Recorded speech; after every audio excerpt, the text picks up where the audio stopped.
I didn't make it. Hinata still sucks.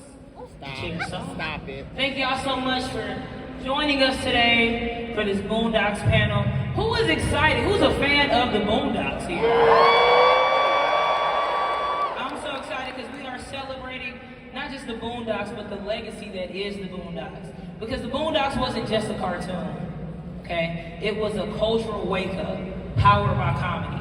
And today, we're celebrating that legacy with a show that changed the game. So I'm not gonna make y'all wait any longer. I'm ready to bring up our special guests. Are y'all ready to bring them up? Y'all know I don't like half energy. I would like 100% energy because these peoples are dynamic titans in the industry, and I want to make sure they feel that while they're coming to the stage. So are y'all ready for our special guests?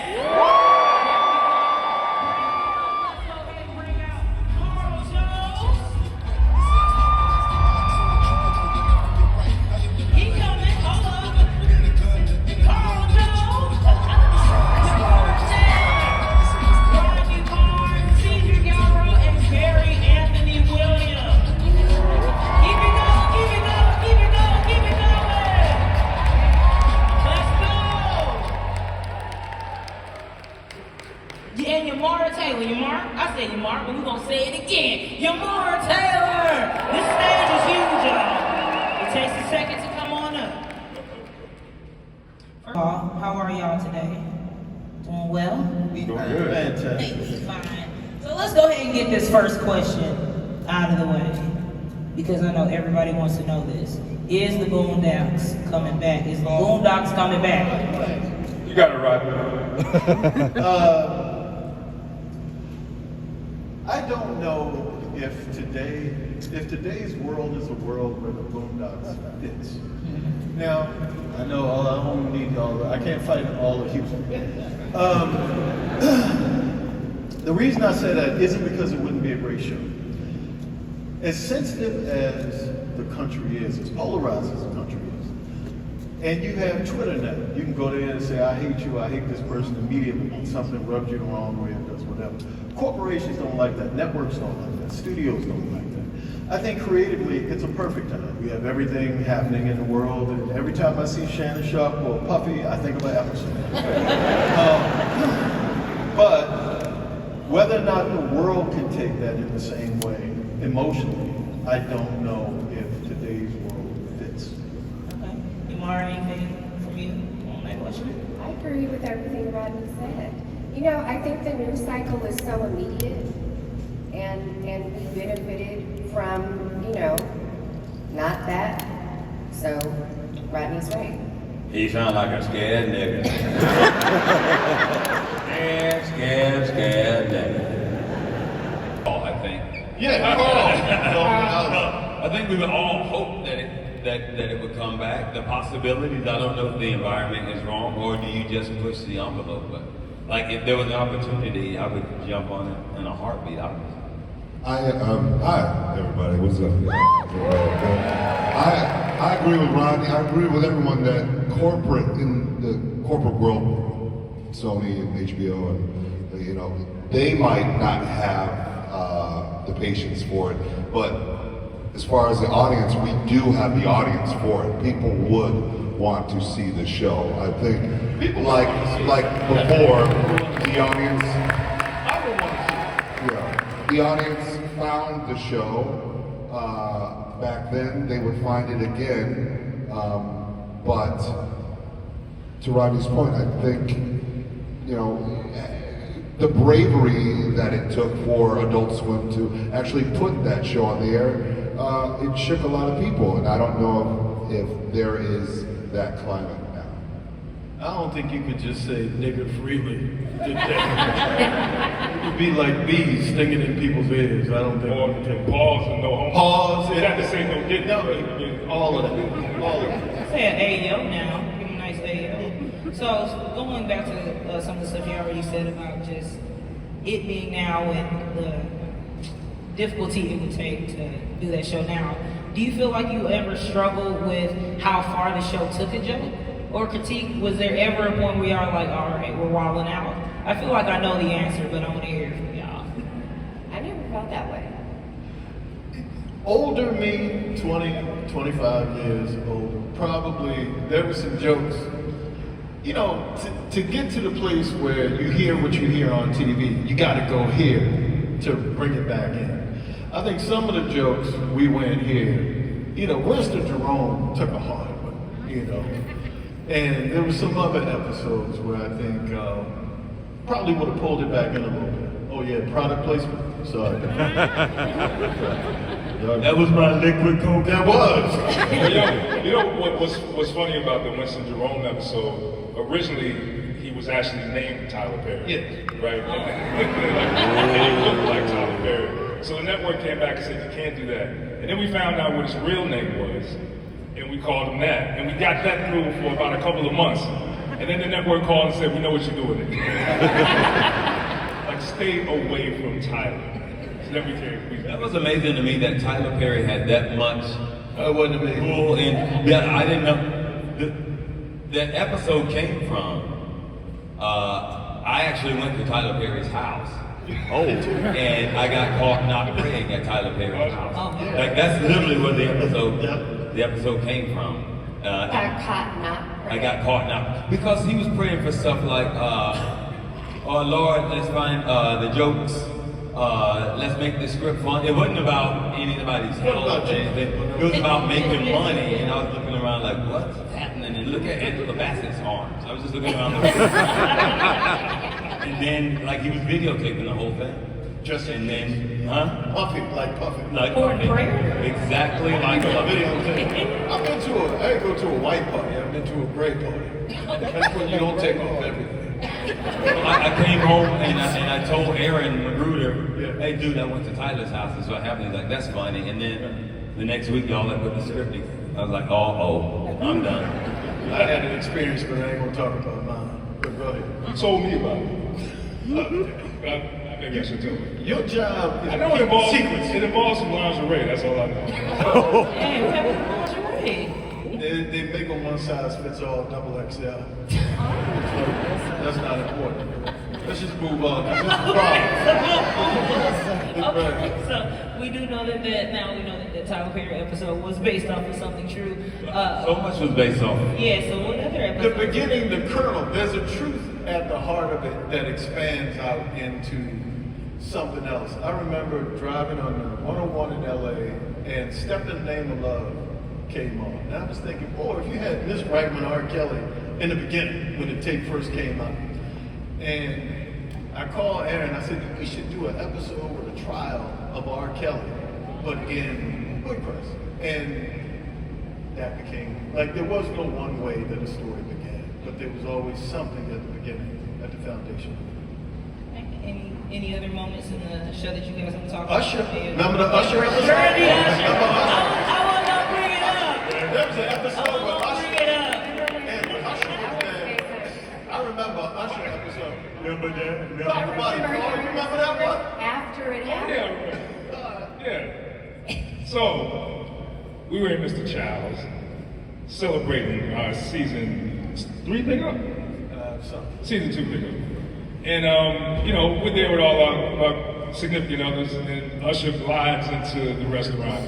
He was on roller skates. He's been Usher don't walk with his feet. with his shirt off. And he's like, listen. He was wearing Heelys. Lit up. But he sits next to us, and my ex-wife, you know, she starts like making Google eyes at Usher, and you know, next thing you know, he's rubbing his hands and licking his lips, and then she ends up at his table. So we start to leave the restaurant, and I look back, and she's calling us back over to Usher's table. And so we walk up, and I think Usher was feeding the cherries or some shit. He does want So she starts introducing everybody. So she's like, Usher, this is Aaron, this is his fiance, this is Sean and his girlfriend, and this is Carl. And you know, I looked over at Usher and he had this look in his eye like he was enjoying it. This evil look. Everybody know that's how Usher is. Go ahead. Anyways, when I got back to the office the next day, they was like, nigga, you know that's going in the show. So you voiced the waiter. Wouldn't let that shit happen to me though.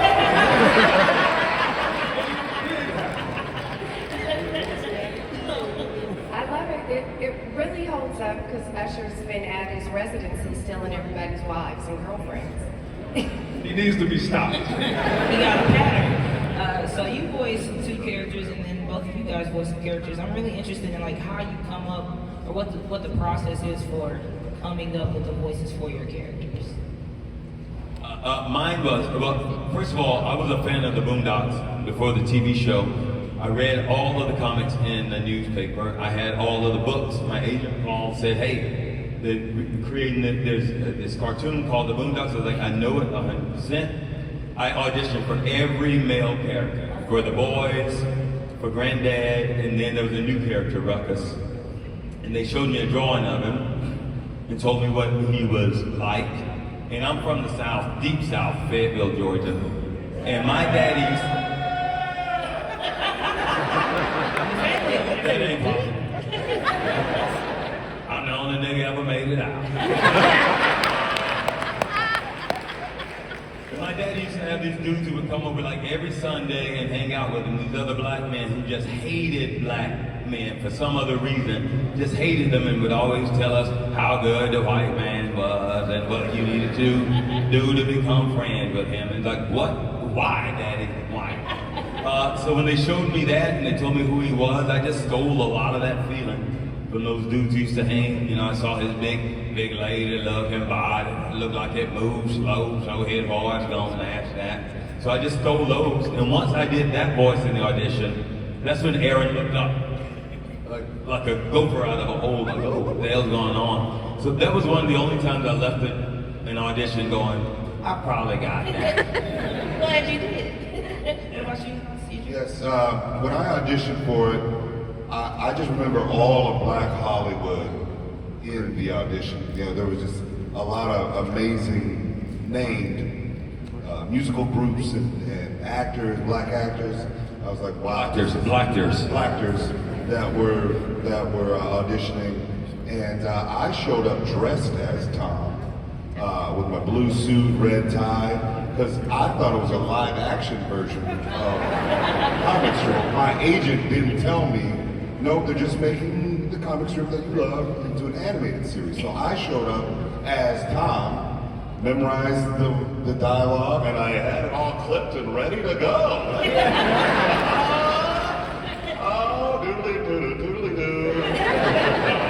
And they weren't looking at me during the audition. They were just, their heads were all bowed, and I'm like, these motherfuckers, they're rude, but it worked. So I got Tom for Stink Meter. We had a table read, and I remember them wanting someone with a bigger name to be Stink Meter. And I remember Steve Harvey being one of those names. But they just wanted, you know, Cedric, just read this role for the table read. I saw the description, saw it, I'm like, Steve Harvey ain't fucking this role. Look at this shit. And so I was a big fan of growing up Schoolhouse Rock. And there was a jazz musician named Jack Sheldon, and he just had a hooking up words and phrases and clauses kind of a thing. And I'm just a real, he just had a real cool kind of laid back kind of way of talking.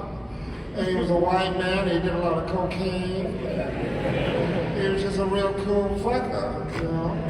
And I just thought I'd turn it up a bit and make him like this. And that's how it came about. What about you? Because you also played Magnificent. Yeah, so actually, Ludacris is partially responsible for me getting the role, because he was the person that we had in mind, and he backed out at the last second. So a lot of times with the Boondocks, what we would do when we're doing the storyboards or the animatics, we would tempt the dialogue, right? So I would tempt the majority of the scripts. And so I was doing Ludacris. That's why, what's up, bitch ass, old ass nigga? You got some crazy fucking all this stuff ever since. It was always me like projecting, trying to do Luda. So when Luda backed out, it was just like, everybody was like, yo, you did a good job with it, so you might as well just play Magnificent. So that's how I got it. I actually think the Booty Warrior is your best. It's more important than food. It's more important than water. My booty is mine, it belongs to me. You cannot take mine. Who's he? Tom, come out and play. Leave me alone. Is the easy way or the hard way? I say that myself. I just revisited the episode where Tom was worried about being anally raped in prison and just bawling, crying to Huey, like, please, Huey. The record set, like on that, them going back and forth, and the record sessions, because most of the time we were just in one big room together, it was ridiculous. Because they would have these great scripts written, and then you just got to play too. Like you didn't have to stick to the script, after a while. So it was crazy. Like you could not. It's probably hard to get through a whole episode of anything without having to stop because people laughing and just messing with each other too much. Man, That's why, Gary, you saying you guys aren't creatives. I mean, that's kind of not true. Because, like, in the booth, there was so much writing that happened in the booth. Like the Don't Trust Them New Nigga song. I remember Gary stepped out of the booth and he was like, so what is this song? What am I supposed to be singing? And, once he got the idea behind it, he walked into the booth without thought, just off the top of his head, sang that entire song. Because it was from the heart. I don't trust the new one. I don't trust the old one. The middle-aged one, and if I'm pregnant, they got that. I don't trust the baby. I don't trust the fetus. We'd be remiss without mentioning Aaron Magruder, the creator of the show. Regina King, who did Huey and Rodney. Jill Talley, who did my white wife, Sarah. And my daughter, Jasmine, Gabby Soleil. On the heart of our show, Mr. John Witherspoon. John Witherspoon on a lot of heart, humor, soul. We actually have his son JD Witherspoon here today.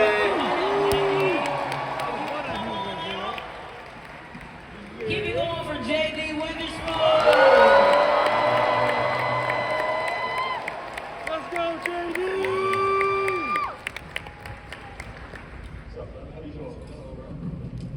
Yo, what up? How y'all doing? You can't do that. You gotta give my little yo daddy's voice. Dream kind. All that. My voice is shot right now, but hey, y'all good? What's up, y'all? Yeah. So I would love to talk more to all of you about what was it like working with John Witherspoon, and do you have any favorite moments you would like to share? John Witherspoon, your father, would kiss me on the mouth every time I saw him. Wait a minute, I thought it was just me. Oh man! What the hell? We all got kissed on the mouth. Yeah, everybody got kids on I thought that was special. It would go like this. Like I would try to move my mouth and he would follow. Mouth dance? And then he'd go, keep that. I kept my mouth still. I remember being in, it was one of the early, it may have been the first episode. What episode did we play in the park, Checkers in the park? Was it? Did I try to It was, I think it was, Yeah, I remember doing the episode as written with John, and then them just going, all right, get rid of the scripts, let's make it up. And I've been improvising all my life. I didn't know your daddy. I didn't know if he could improvise. I know he's a great stand-up and everything else, but improv is a whole different animal, man. And that was putting the scripts down and playing with that dude was magic. Man, he was just incredible. I don't know anybody in Hollywood other than, he kept kissing on the mouth. I don't know anybody in Hollywood who has ever said a negative word about that dude. He's just incredible. You talking about improv? I just wanted to bring this up just because I didn't work on the show. I did one episode in season 3. I was a commemorative plate dude who sold an Obama stand to Huey or whatever. But no, you mentioning that just reminds me of the fact that with the improv, I'd be at home and he'd be reading the scripts before y'all were gonna go into the booth the next day and go through it, and he would always be at home adding notes. He would be in the dining room and he'd be like, okay, yeah, and I'd be like, Dad, what you doing? brother, I'm going through this script that Aaron gave me, and you know, he gonna have me read these lines, and then I'm gonna do the thing that I think's funny. And then we gonna keep that. And I was like, that sounds fun. I'm like, yeah, I'm gonna mess with this script. It's so silly. I would call Spoon on Christmas Eve just to say hi, Merry Christmas, Happy Holidays to the family, and whatever. And he was always so generous and nice to me, and you know, it was just a good memory of him. He was always worried about my money. Get that money. He was always big as you better get. You better get that money. He would do stand up on the road. He's like, I can't do your dad's voice, but he would tell me like he wouldn't go on stage until they had already paid him his money before he did it. I stand up, they paid me. Like he would get his money before he ever went on. It had to be in cash too. So we could all rock. No, you haven't. I performed on the road with him. At the end of every show, people already paid their money to come see him. At the end, he sells merch and he'll do photos. Yeah. He'll do photos with you in person, and he has just a bag full of Polaroids. You remember when he did the album? Yeah, I was there. He did an album. There's a random CD with my dad rapping on it. Don't Google it. It's crazy. He was like, I'm trying to get that Jay-Z money. Speaking of music, Cedric, you do a lot of music on the show. Could we get a little Let It Burn real quick?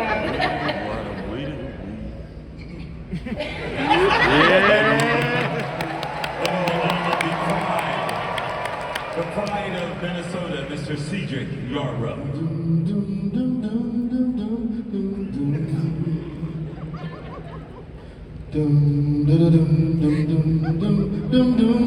What am I doing? I don't know. It's gonna burn for me to say this. Coming from my heart.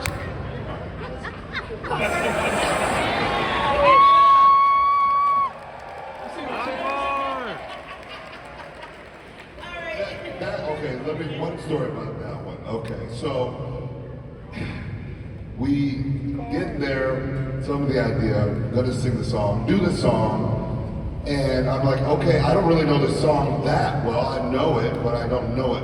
I'm gonna try to make it bad like Tom would.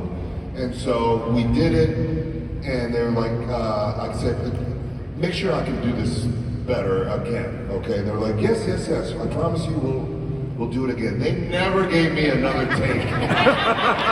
So what you're hearing is the first take, the only take. I'm glad you love it. I fucking hate it. All right, and we also have another surprise for you all for the panel. We have a video that was created for you. Shout out to Chris from Critics of Culture. Let's see if we got it queued up. I'm scared when y'all say Don't be scared. Tyler? Yeah. I am the sound of the building confused. I am the visual of inspiration. The vague ladies in the rooms of the spontaneation. I feel wrong. The dark, so that you can know your love from your light.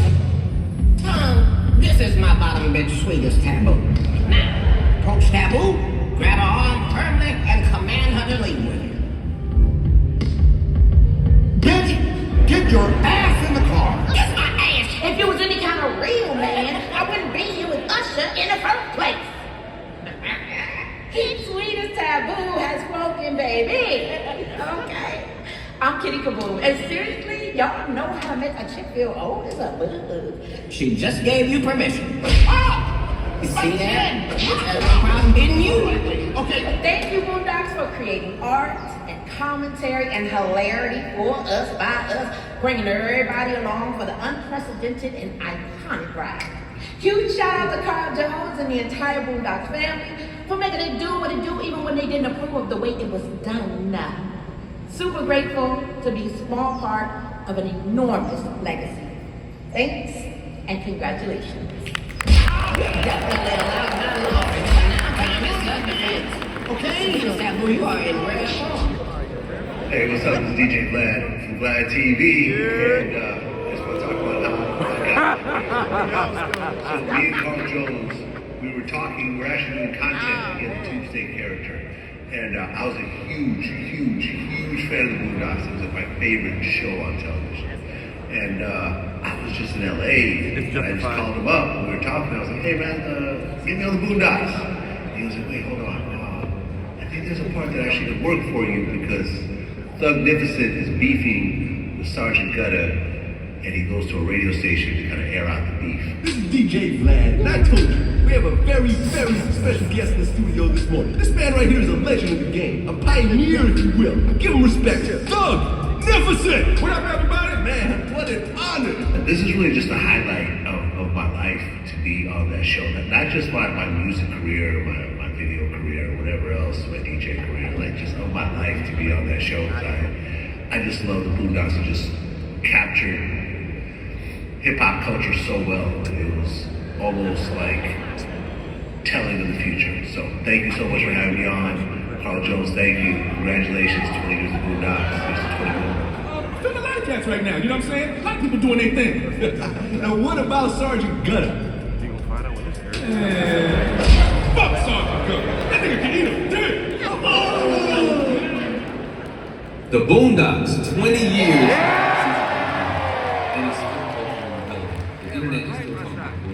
I'm just blessed to be a part of it. I've played a lot of characters. As Gary likes to joke with me every time we see each other at Marshall's, but that time, 50 Cent, Chad, and Buddy saved the day. People had to set face themselves, you know what I'm saying? I played Usher in the Tom and Sarah and Usher episode. You have a beautiful smile, Sarah. Sarah, smile. Woo! Oh, won't you smile about me?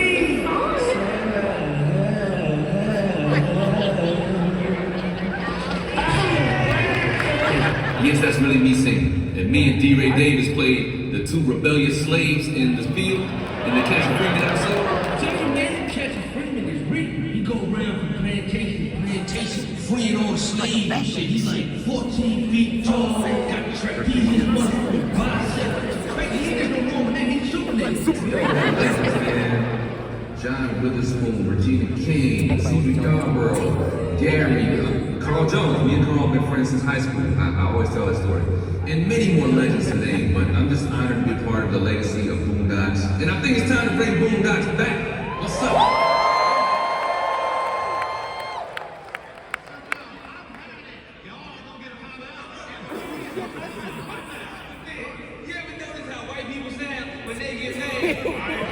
Everybody got the time out.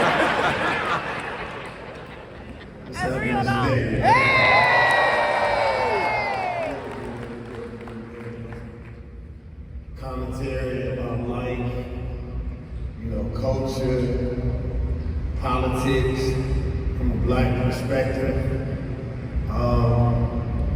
Someone who actually had credit for a while, not just from Boondocks to cartoon, but from the comic strip. I remember how was I personally vested in it. I did a song where I sampled Stink Meter.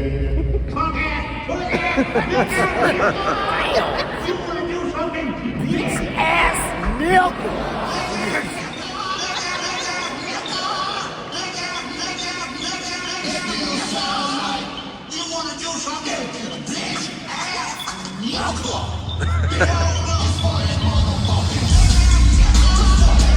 I actually sat in before on the writing of one of the episodes.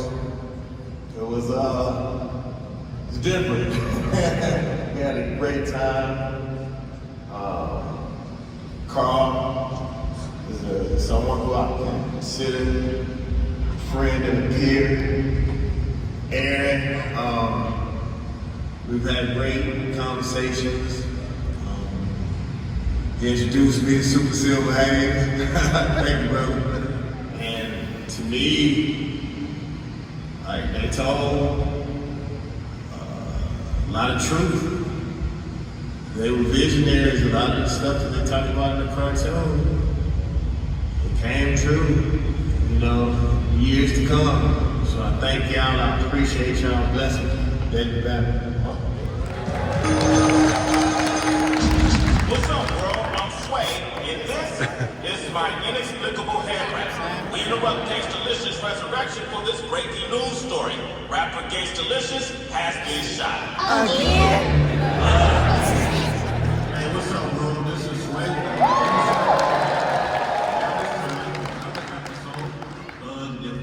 From rags to riches. Or from rags to bitches. Thank you, everybody. We now turn to Thugnificent, rags to bitches.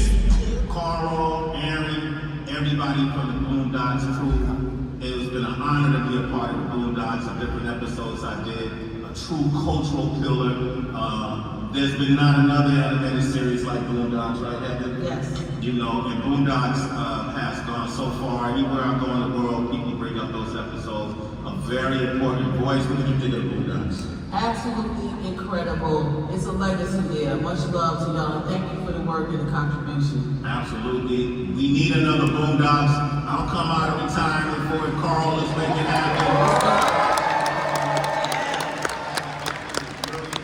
Everybody in the Boondocks team, happy 20th anniversary.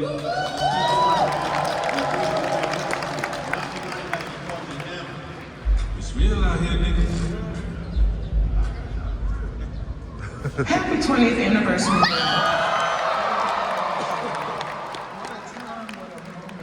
And I want to say thank you for allowing me to be a part of that. I believe my name was Jamaica. What is this CPT? That means the plane is gonna get here when it gets here. And that's why I'm here complaining and shit. You motherfuckers wanna come on and say, I'm about to go and break your motherfucking parents, kill me. And there were so many great artists that made the Boondocks wonderful. Regina King, John Witherspoon, Charlie Murphy. The names go on and on and on, but to you, Yarbrough, thank you. Thank you for your creativity. Thank you for your bravery. Thank you for telling it like it was, and you made us laugh while you told us. It's very important to display me on time. And you don't understand that it's very, very important that you back up out of my face or hijack a rap man I be. That's hands. Me or shit at me. So to all of the Boondocks family, I say happy 20th anniversary. I love us for real, baby. Yo. All day, delicious. My home cool business. No doubt we gon' win this. Smacked up the mark like a smack Johnny Guinness. 3 o'clock yesterday. I don't care what he said.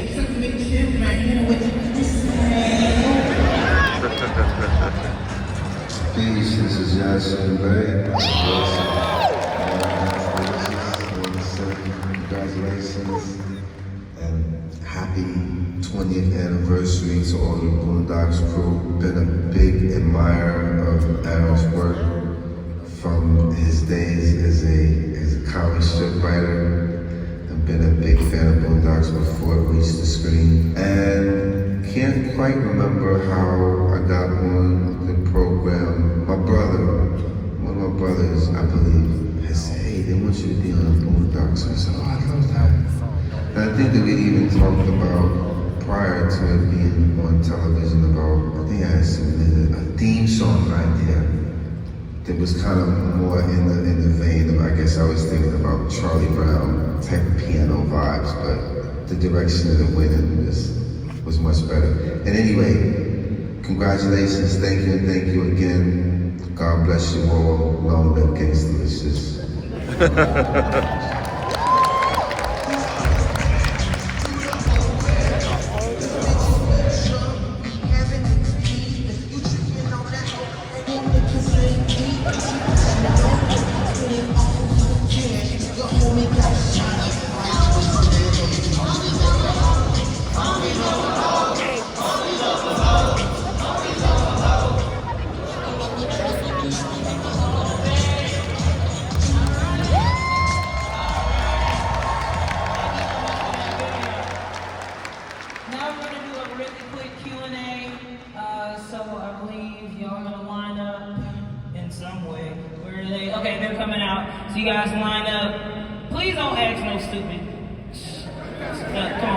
Don't ask nothing goofy, don't be weird. It has to be really quick, so try to keep your questions short. because we want to try to get as many people as we possibly can. So line up, I'm gonna ask a question, and we'll start left, left, right, like throwing it back. So we'll start over here first. Hello, I'm Sharon. I'm from Arkansas. I just wanted to know what it was like doing the Jimmy Rebel episode, like before, during, and after, if you can talk about that. Aaron called me and told me about the episode, and he said, "Hey man, these songs too racist for me to write. Do you want to write them?" So I was like, "Yeah." So most of the songs in the episode I wrote. My buddy Nick Jenkinson did the production on it. Do you remember when we recorded the Jimmy Rebel episode? Yeah, when he called me colored? Yeah. Do you remember the guy coming in with that? Yes. So the guy who played Jimmy Rebel, Aaron, we had done something else with, but he wasn't really a voice actor. And he came in wearing a big cowboy hat and tried to put his earphones on over it, and he was, it was an uncomfortable situation. I remember I gave him some direction, and he said, "Who said that? The colored one?" What's this nigga think? What? He's like, he's method acting. He's a method actor. Yeah. But it actually came from a real artist named Johnny Rebel, who was a real racist country singer. I remember Brian Asher brought it into the writers' room, and we were trying to figure out like, how would we make Ruckus like a fanboy of Johnny Rebel? But we had to change the name, and then Gary came up with these hilarious songs. It was crazy, like writing those. I'm not a racist, but writing. No, seriously, I have some really good black friends. I'm not. Writing those episodes was just the single thing. And every time I would write them, I would send them in there like, "Is that too much?" He's like, "Nope, you can go further." So it was crazy. It was crazy getting to do that with one of my best buddies too. But working with that dude in the booth that day was uncomfortable. Thank you. Thank you. Thank you. All right, over here. Thank you for this opportunity. I love the Boondocks like everybody else. And I don't even have a question. Well, I guess it's not a question, but I was wondering, I got a 2003 copy of the comic book, and it's Aaron's. I was wondering, can I give it to somebody to sign? Anybody want to sign? We're all together downstairs. I'll go here on this floor. At the end of the hallway, all the way down there, we're all together. Okay. Right there, just come down and I this give is it to dope. somebody, maybe sign and I'll pick it back up. Sounds good to me. Thank you. All right, thank you. Over here. Hey there, I'm Monty from Florida. My question is for Cedric. How does it feel voice acting two characters, Tom and Stick Meter, in that one episode? How does it feel? Yeah, no, it was really cool because they ended up combining the character in the second season and having Stick Meter possess Tom. They thought it was a fun idea because I do voice them both, and it was an amazing way to combine both characters and to have this narrative that this awful, terrible man was inside Tom. So, Hey, see, I wasn't there when you recorded that episode, but did you do like the Tom stuff first and then Stick Meter, or did you just bounce back and forth? We did back and forth. But you know what? Actually, the third season I did all of them together. So doing these cons as actors and as creatives, being able to talk to y'all, see y'all, because we work in a bubble a little bit, and so being able to see y'all, talk to you guys, and how amazing the Boondocks has affected you is really, really wonderful, and it's pretty amazing that it's been enduring for so long and that it's affected y'all. You love it. It's pretty great. Thank you. One of my favorite episodes. Thank you. Over here. Hi, my name is Autumn. I'm a Houston baker, aka the Sugar Layer. And I've always grown up loving food and baking and desserts. I feel like it's such a vital part of Black culture. So I wanted to ask, what was y'all's experience like filming one of my favorite episodes, which was the itis? I remember discovering that burger, that Luther was real, right? It killed Luther, but yes. I loved doing the itis. I think being able to, it was one of the attempts at being responsible, talking about diet and all of those types of things, and trying to integrate it into an episode without it feeling like medicine. But somehow we were able to still make it funny too. So I love two things about it. One, I have never had so many white people call me asking me what the itis was. And two, that this lady got to push her bakery today. What I think it's the itis episode is that the Riley says Miss Dubois' peach cobbler looks like her. Yes. Do you remember writing that? And we just were like crying, laughing. With just improvising. We improvised that whole scene, and it was just like, ew, Miss Dubois. And then Riley getting a spanking off camera, and then just the awkwardness. We really wanted to just stay on Sarah while she had to overhear a kid getting yelled at about her disgusting food. And Ed Asner was in that episode too. Yeah. Rest in peace. He was hilarious. Incredible. Mr. Winston. I'm Javal from Florida, so I've watched this show my whole life. I literally remember in middle school, me and my 3 friends, we got our teacher to play a snippet of the Booty War episode, just like the first minute. I know it was a hinge, but my question is, all the music in the show is fire. I mean, you got the theme song, the ending song is fire.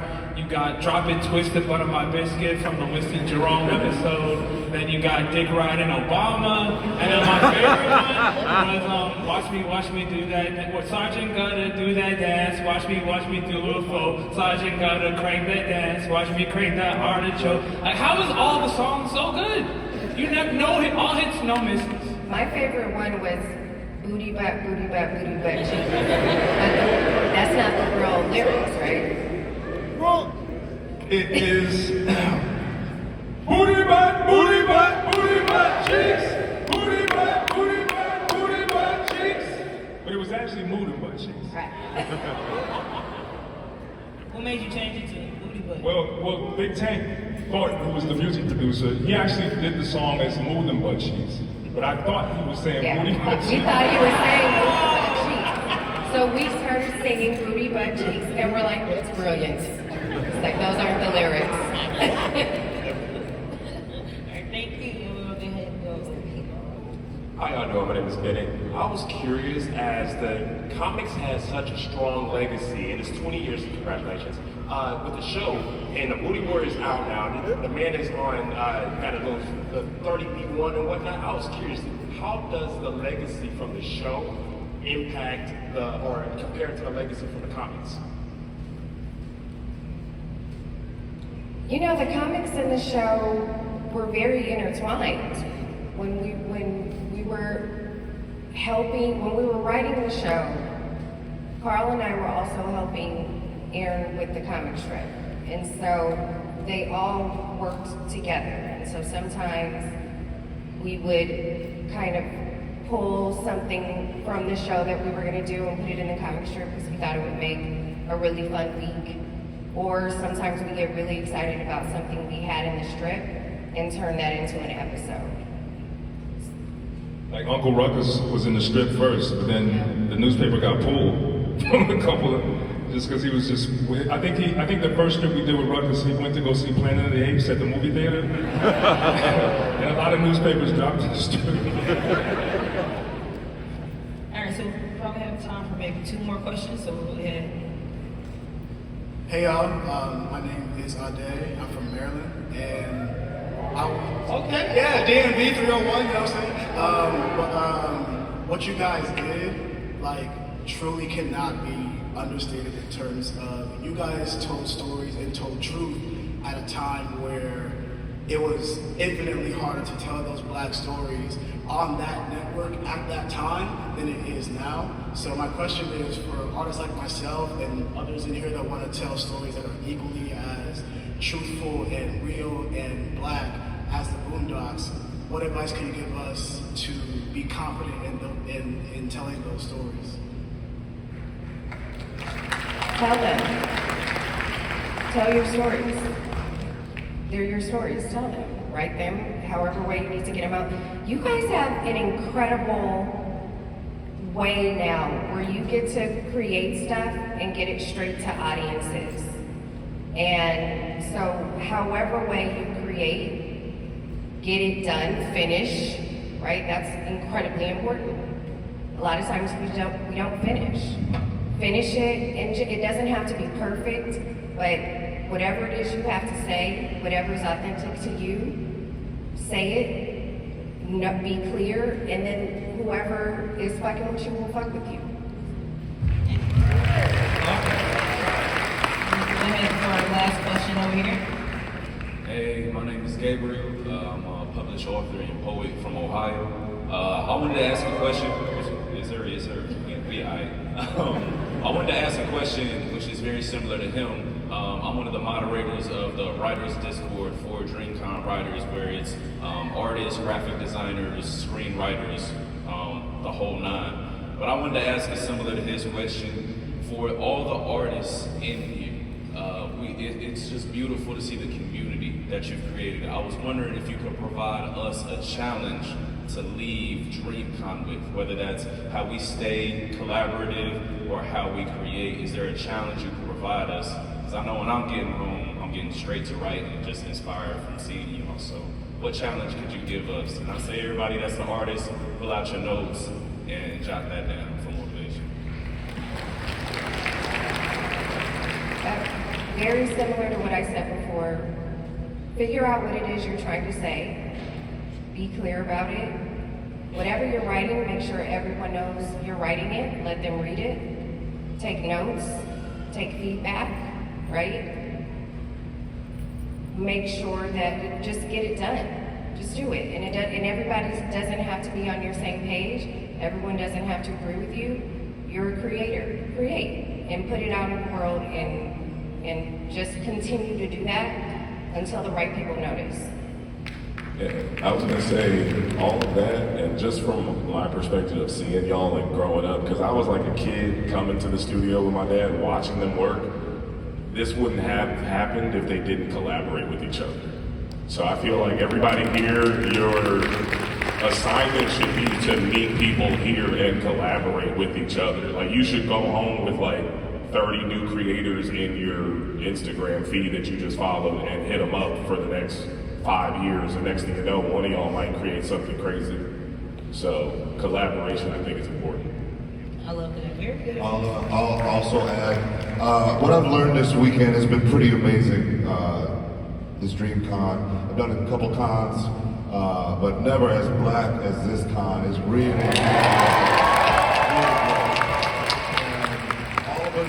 We all have booths. Come and visit us. We're signing autographs, taking pictures, or money. And number two, some advice that I've been telling a lot of people have been wondering, how do you get into voiceover? How do you do this? How does this happen? For me personally, I went to school. I got a degree in theater. I became an actor. That's what you need to do. Get as educated as you possibly can about any topic, any thing that you want to do. If you want to be a voiceover actor, if you want to be an actor, if you want to be a content creator, whatever the content is, be a smart person. Do the work. A lot of people don't. And then be brilliant every time. Be fucking brilliant every time, and you will win. Be sorry. And on the record, I disagree with everything you said. This is the worst gathering of niggas that I have ever seen. I wish Lord President, the highest mighty Donald Trump would back up a slave ship and take everyone over. ICE is already waiting outside for the Mexicans. I am done seeing the joy in your Negro hearts this weekend. Oh, I'm dressed up like a star, but wasn't no nigga in space. But this has been it has been an incredible experience to be here. Like Cedric, I've never done a con that's like this ever before, and no offense to all the other cons, because I truly love to go out and meet people, or else I would be home being very rich without it. I truly love it, and this is a weird thing to say, but I have to say it. This is also literally the best smelling convention I've ever been to.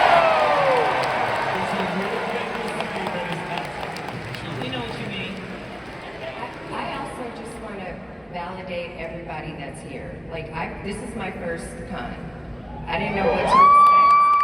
I am having a blast. I've tried to do every panel. I've been in everyone's face, and you guys have been so welcoming. I'm so proud of all of you. Everybody showed up, showed out. You look fabulous. You're having a blast, and it's been nothing but peace and love. Like, I'm really proud of you. Before we leave, because Aaron Magruder couldn't be here, but he's the reason why we all are here. So we should give him a big round of applause. And I want to thank you all for asking your questions. Y'all asked some great questions. Thank y'all for not embarrassing me. So before we fully wrap up, I have a final question for each person on the panel, and we can keep it kind of short so we don't go all the way over. What is the legacy of the show to you individually, and then do you have any upcoming projects that you want to discuss or that you can discuss? And I can just go in order if that works.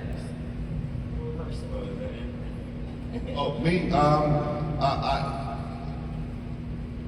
I grew up in a time where, like, SNL, In Living Color, you know, those were my influences, and I always wanted to be a part of those. For me, Reno 911 and the Boondocks was my personal SNL. I got to learn how to be funny, what I deemed funny, what I enjoyed. And the older we get, it's really cool that, you know, audiences like yourselves are enjoying what we did back then. And so that's what I take from it, that it was a really magical time to be able to work with these amazing folks and do the comedy.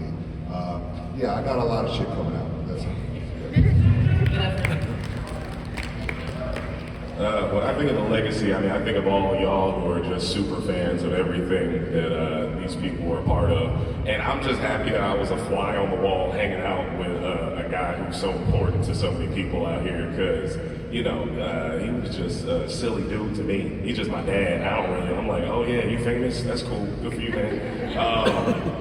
But no, I mean, I think that everything that they put together is amazing. I'm just happy to even have worked with them. Like, I worked with Carl on Laser Wolf. I worked with a few people. I did some voice acting on this. And other than that, I booked a new Nickelodeon series recently. And when it comes out, I'll tell you.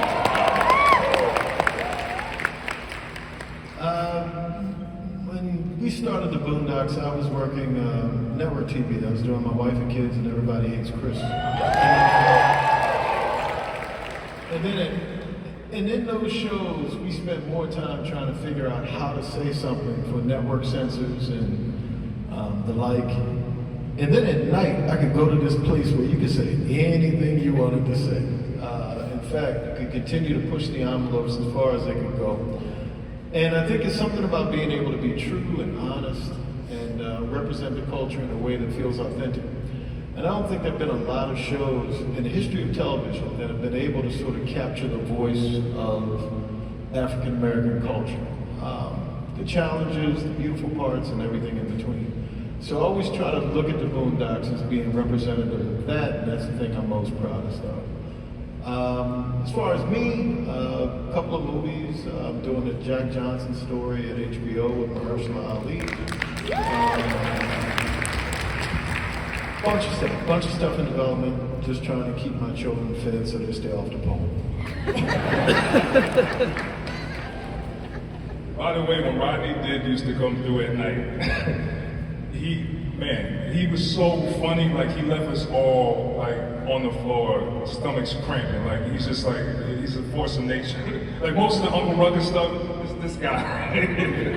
But I do think that when we were making the show, it was, the biggest takeaway for me was being able to form a family, you know, because we were all like really just hanging out with each other, having fun and trying to make each other laugh and doing what we felt was right. I don't think anybody was really trying to make the biggest show on TV or do something that was a cultural phenomenon. We were just trying to do something that meant something to us. It was honest and it was pure and it came from a real place. And that's what I still carry with me to this day. Everything that I do, I try to bring those same principles and make sure that I can create those same environments. And I got a bunch of stuff in development too. The most recent thing, I guess, since Meg Thee Stallion just announced yesterday, we're doing an anime series with Meg. So stay tuned. For me, I have a 16-year-old daughter, Reagan. Shout out to Reagan, I love you, baby. Thank you. I just want her to be impressed by me. I want my nephews and my nieces to be impressed by me. This was my first job. You know, Aaron took a risk, hired me. I didn't know what I was doing, and I learned on the job, and I made, you know, brothers. I already have 4, and I got, you know, a few more. And I just got to be a part of something special.